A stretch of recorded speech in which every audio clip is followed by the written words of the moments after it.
This is just a sample of the audiobook. To get the complete audiobook, access the link posted in the first comment.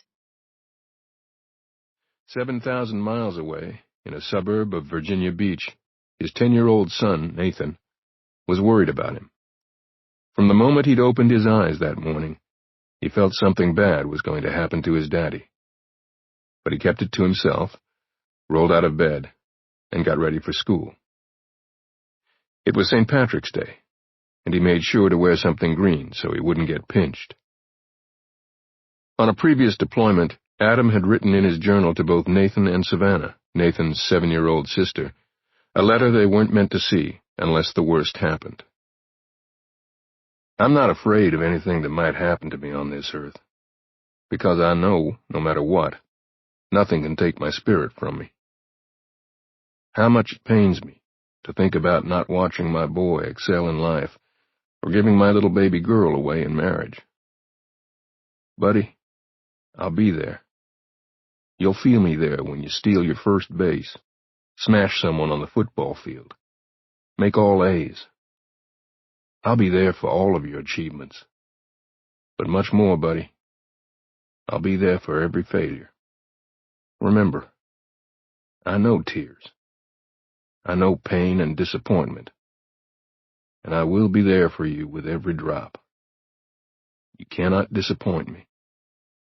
I understand. Adam Brown did understand what it meant to disappoint, to feel the shame he'd experienced on a hot, humid August afternoon years earlier when his parents had him arrested. It's time for you to face what you've done, his father had told him in 1996, just before Adam was handcuffed and escorted to the back seat of the Garland County Sheriff's cruiser. When the deputy slammed the car door shut, Adam watched his mother's legs buckle, and as she collapsed, his dad caught her and held her tightly against him. She began to cry, and Adam knew he had broken her heart. That vision of his mother sobbing into his father's chest would haunt him for the rest of his life. But it also sparked the journey that defined who he would become. Officially known as a Chief Special Warfare Operator, SEAL, Adam Brown was one of the most respected special operations warriors in the U.S. Navy. He worked for the Naval Special Warfare Development Group, NSWDG, a.k.a. DevGru. Before May 2011, details about Adam's unit, popularly called SEAL Team 6, were neither confirmed nor commented on by the Pentagon and the White House. One night changed everything. The wave of publicity following Osama bin Laden's death thrust the little-known unit into the spotlight. When Adam's team deployed to Operation Enduring Freedom in March 2010, the SEALs were spread across Afghanistan to cover a range of responsibilities dictated to them by the generals and admirals in charge of strategic operations.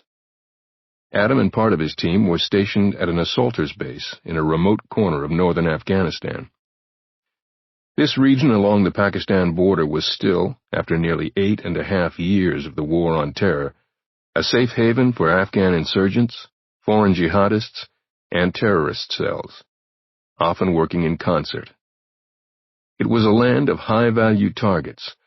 Raids in the region almost always resulted in fruitful intelligence, which led to further dismantling of the insurgency against the Afghan government and yielded more pieces to the puzzle that eventually revealed the whereabouts of bin Laden. Since late 2009, intelligence networks had been tracking a Kunar province Taliban leader, codenamed Objective Lake James, who had already taken credit for numerous deaths among coalition forces. The most recent intelligence confirmed that James planned to attack a U.S. Army battalion preparing to relocate from its current position adjacent to the Peck River Valley. The valley was a deadly piece of real estate where insurgents could strike coalition forces and then retreat into their mountain strongholds, villages and valleys whose inhabitants, in many cases, had never seen an American. There were lines on the map beyond which the insurgents knew they would not be pursued. That was about to change.